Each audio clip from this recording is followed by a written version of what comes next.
हिजबुल का top commander मारा गया। A++ कैटेगरी के आतंकी का खात्मा।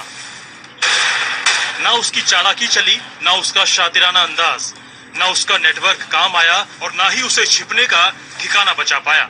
सुरक्षा बलों ने मांद में घुसकर 12 लाख के इनामी आतंकी रियाज नाइकू को पुलवामा में मौत के घाट उतार दिया। ये मैं 2012 से लास्ट ईयर से एचएम के चीफ था और इसको कल हम लोग मॉर्निंग में कल इसको फोन कर लिए थे और आज जब सर्च शुरू हुआ था दोनों साइड से क्रॉस फायर की मारा गया है। आपको बताएंगे कि आखिर हिजबुल का ये कमांडर रियाज नाइकू कितना खतरनाक था, लेकिन सबसे पहले आपको बता दें कि कैसे सुरक्षा बलों ने इसे जहन्नुम पहुंचा दिया।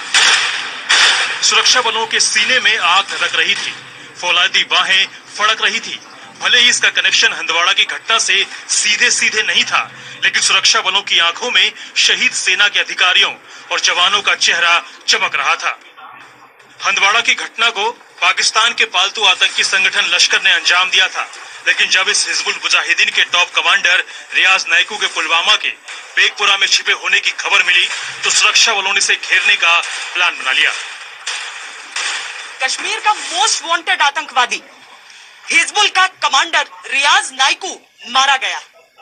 सुरक्षा बलों को लंबे समय से उसकी तलाश थी, लेकिन किसी न किसी तरीके से चकमा देकर वो चंपत हो जाया करता था, लेकिन आज उसे घेरकर मौत के घाट उतार दिया गया है।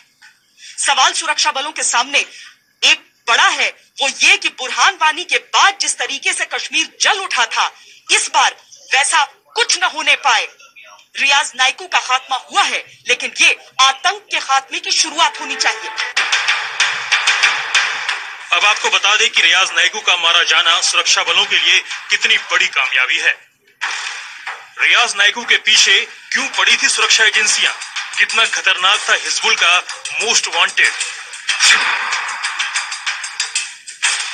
बुरहान वानी के मारे जाने के बाद आतंकी रियाज 2016 में हिजबुल का कमांडर बना। मारे जाने तक यानी वो 4 साल तक खतरनाक आतंकी संगठन हिजबुल का कमांडर बना रहा। आज तक कश्मीर में कभी भी इतने वर्षों तक आतंकी संगठन का कोई कमांडर जिंदा नहीं रहा।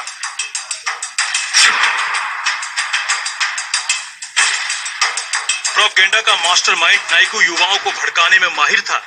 इसने अपने वक्त में सबसे ज्यादा युवाओं को आतंकी बनाया।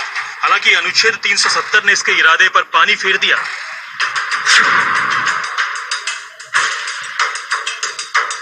जब से रियाज नाइकू ने हिजबुल की कमान संभाली, उसने पुलिस और सुरक्षा बलों पर हमले तेज कर दिए। रमजान के महीने में 2018 में इसी के इशारे पर सेना के जवान औरंगजेब की किडनैपिंग के बाद हत्या की गई थी।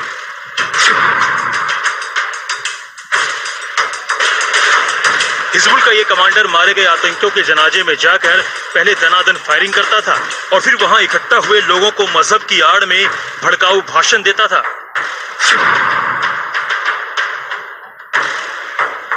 आतंक की दुनिया में रियाज ने 2012 में ही कदम रख दिया था, लेकिन सर्च ऑपरेशन के दौरान वो हमेशा भागने में कामयाब रहा।